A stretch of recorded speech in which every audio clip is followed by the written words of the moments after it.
नमस्कार। हमारे इस खास प्रोग्राम खबरों की खबर में आपका स्वागत है। 20 साल तक अफगानिस्तान के दलदल में फंसे रहने के बाद अब अफगानियों को उसी दलदल में उनके हाल पर छोड़कर अमेरिका ने वापसी की राह ले ली है। तालिबान और उनके समर्थकों ने अमेरिका की घर वापसी पर तालिबान की जीत का जश्न मना लिया है।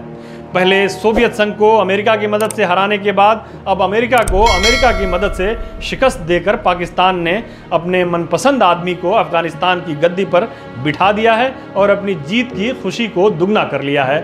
भारत भी तालिबान से आधिकारिक तौर पर बातचीत कर चुका है और तालिबान से कह रहा है कि वो एक समावेशी सरकार बनाए जिसमें महिलाओं समेत सभी पक्षों की भागीदारी हो। भारतीय मीडिया के सर से अभी तक तालिबान का भूत नहीं उतरा है। शायद उन्हें किसी और बड़े मुद्दे का इंतजार है।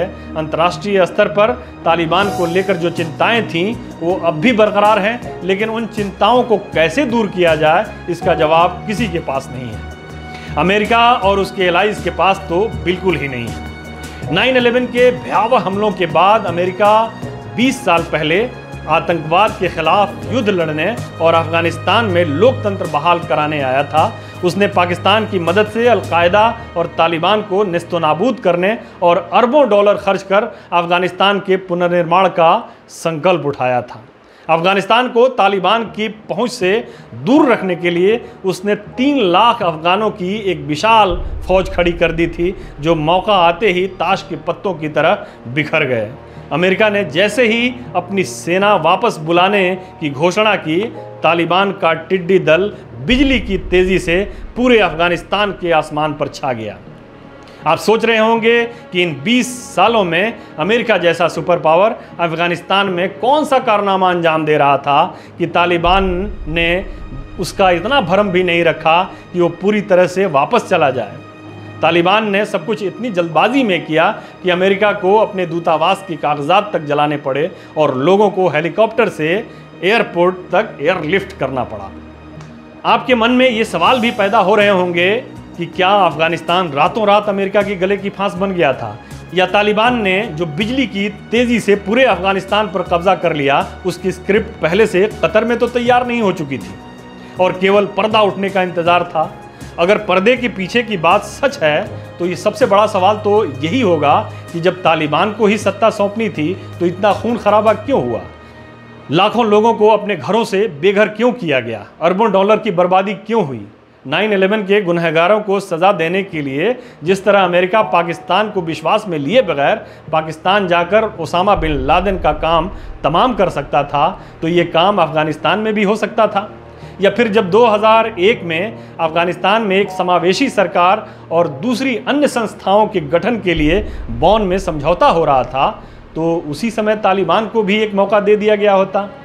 इस तरह के अनेकों सवाल हैं जो अमेरिका से पूछे जा रहे हैं। अगर अमेरिका ने ऐसा कर लिया होता तो उसके सुपर पावर होने की साख पर बट्टा नहीं लगता। ह्यूमन राइट्स के हैबिचुअल ऑफेंडर्स चीन और रूस में मानवाधिकार के उल्लंघन के मामलों पर जब अमेरिका सवाल उठाता तो ये देश ग्वांटानामो बे और अबू गरैब में मानवाधिकारों के उल्लंघन को लेकर अमेरिका को अपने गिरहबान में झांक लेने की सलाह न देते।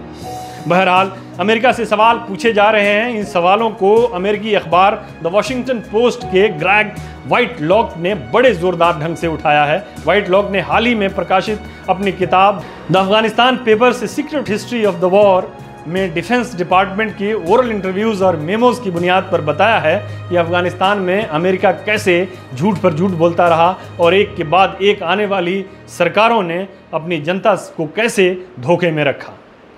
फ्रीडम ऑफ इंफॉर्मेशन एक्ट के तहत हासिल किए गए अफगानिस्तान पेपर्स के कुछ अंश 2019 में भी वॉशिंगटन पोस्ट में एक अदालती लड़ाई के बाद प्रकाशित हुए थे। अब उन पेपर्स ने किताबी शक्ल अख्तियार कर ली है। इस किताब में बार बार ये बताया गया है कि कैसे अमेरिका न सिर्फ आतंकवाद के खिलाफ लड़ाई में नाकाम हो रहा था, बल्कि अफगानिस्तान में उसके नेशन बिल्डिंग का प्रोजेक्ट भी किसी दिशा में नहीं जा रहा था। कदम कदम पर रिश्वतखोरी थी। जॉर्ज डब्ल्यू बुश और उनके बाद आने वाली हर प्रशासन ने अमेरिकियों को यही बताया कि अफगानिस्तान में लड़ाई हम जीत रहे हैं, तालिबान का खात्मा बस होने ही वाला है।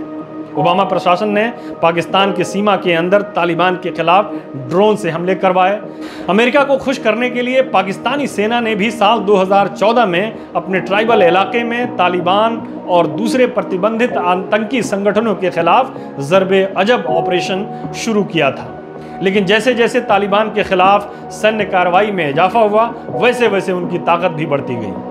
इन पेपर्स में सबसे सनसनीखेज अमेरिकी झूठ का जो पर्दाफाश हुआ है वो ये है कि 27 फरवरी 2007 में बगराम एयर बेस के मुख्य द्वार के पास एक आत्मघाती हमला हुआ था। उस हमले के समय तत्कालीन अमेरिकी उपराष्ट्रपति डिक चेनी बगराम में ही मौजूद थे।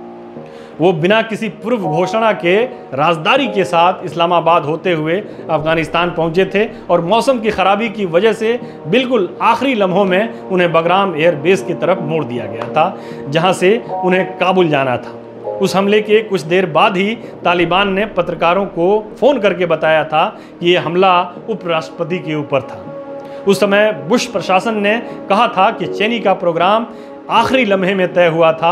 इतने कम समय में तालिबान हमले की योजना नहीं बना सकते थे और जब हमला हुआ था तो चेनी बेस के दूसरे किनारे पर तकरीबन 1 मील की दूरी पर थे। जबकि इस किताब में एक सुरक्षा अधिकारी के हवाले से कहा गया है कि खुदकुश हमलावर ने एक कॉन्वॉय को अपनी तरफ आते देखा, तब उसने बम को डेटोनेट किया था। इसके अलावा ओबामा प्रशासन भी लगातार झूठ बोलता रहा था। उनके कार्यकाल में तालिबान के आत्मघाती हमलों में तेजी आ गई थी। इन हमलों को लेकर उनकी सरकार की ओर से ये कहा जा रहा था कि चूंकि तालिबान की कमर टूट गई है, इसलिए वो हताश होकर अब आत्मघाती हमले के ऊपर उतारू हो गए हैं। 2014 में ओबामा द्वारा अफगानिस्तान में प्रत्यक्ष युद्ध समाप्ति की घोषणा को इस किताब ने हाथ की सफाई बताया है, क्योंकि इस युद्ध की समाप्ति की घोषणा के बाद से तालिबान के हमलों में बेपनाह तेजी आई थी। दिसंबर 2018 में डोनाल्ड ट्रंप ने अफगानिस्तान में अमेरिकी सैनिकों की संख्या आधी करने की घोषणा की थी। उसके बाद ट्रंप ने तालिबान के प्रतिनिधियों से कतर में चल रही बैक चैनल शांति वार्ता को आधिकारिक शांति वार्ता में बदल दिया था। उस समय अमेरिकी मीडिया में ट्रंप की काफ़ी आलोचना हुई थी। तत्कालीन विदेश मंत्री जिम मैटिस के इस्तीफे को अफगानिस्तान और सीरिया से अमेरिकी सैनिकों को वापस बुलाने से जोड़कर देखा गया था। कहा गया था कि जिस तेजी से ट्रंप अपने सैनिकों को अफगानिस्तान से वापस बुलाना चाहते थे, उससे मैटिस सहमत नहीं थे। मैटिस के मुताबिक अगर जल्दबाजी में अफगानिस्तान से अमेरिकी सेना वापस बुलाई गई तो ये अफगानिस्तान के लिए एक बहुत ही गंभीर बात होगी और एक गंभीर अनिश्चितता के दौर में अफगानिस्तान चला जाएगा। तो अब क्या हुआ? अफगानिस्तान में स्टेबिलिटी आ गई।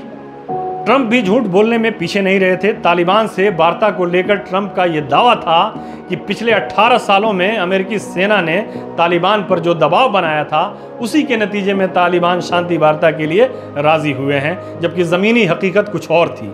खुद अफगानिस्तान के पुनर्निर्माण के लिए अमेरिका के स्पेशल इंस्पेक्टर जनरल की ट्राई मंथली रिपोर्ट बता रही थी कि अफगानिस्तान के 407 ज़िलों में से 53% ज़िलों पर अफगान सरकार का कब्जा था, जबकि शेष पर तालिबान का नियंत्रण था। जाहिर है ट्रंप झूठ बोल रहे थे। अगर 17-18 सालों की अमेरिकी कार्रवाई में तालिबान को इतनी ही चोट पहुंची थी तो उसने अफगानिस्तान के इतने बड़े हिस्से पर कब्जा कैसे कर लिया था? तालिबान की ताकत का अंदाज़ा इस बात से भी लगाया जा सकता था कि 2014 में ओबामा की प्रत्यक्ष जंग समाप्ति की घोषणा से लेकर 2018 के बीच तकरीबन 28,000 अफगान सैनिक तालिबान का शिकार हुए थे, जबकि 2002 से 2014 की अवधि में तालिबान के खिलाफ संघर्ष में तकरीबन 20,000 अफगानिस्तान के सैनिक मारे गए थे। अब रही मौजूदा प्रशासन की बात, तो उसकी ओर से भी कहा जा रहा था कि अमेरिकी सेना के अफगानिस्तान से निकलने के बाद अफगानिस्तान की सेना तालिबान को 3 महीने से लेकर 1 साल तक रोके रख सकती है। जाहिर है अमेरिकी सेना को अफगान की सरकारी सेना की स्थिति का पूरी तरह से अंदाज़ा होगा। जब वो अमेरिका के सहयोग से तालिबान को अफगानिस्तान की आधी ज़मीन पर कब्जा करने से नहीं रोक सके, तो अमेरिका के हाथ खड़े कर देने के बाद क्या हो सकता था, उसे पूरी दुनिया ने देख लिया। अब फिर से वही सवाल, अमेरिका के आतंकवाद के खिलाफ जंग से संबंधित हिंसा में 9 लाख से ज़्यादा लोग मारे गए, 3.5 करोड़ से ज़्यादा लोग विस्थापित हुए, $8 ट्रिलियन से ज़्यादा का खर्चा हुआ। इसका नतीजा क्या हुआ? अफगानिस्तान में अगर तालिबान को ही सत्ता सौंपनी थी तो फिर तालिबान को हटाया ही क्यों था? तालिबान को जो एक समावेशी सरकार बन रही थी उसमें उसको क्यों नहीं शामिल किया गया। और सबसे बड़ा सवाल ये कि अमेरिकी राष्ट्रपतियों ने बार बार झूठ क्यों बोला अपनी जनता से। ये सारे सवाल हैं जो आजकल अमेरिका में पूर्व की सरकारों से और मौजूदा सरकार से पूछे जा रहे हैं। हमारे साथ जुड़ने के लिए आपका शुक्रिया। हमारा वीडियो पसंद आए तो इसे लाइक करें, हमारे चैनल को सब्सक्राइब करें और कमेंट बॉक्स में जाकर अपनी राय ज़रूर दें।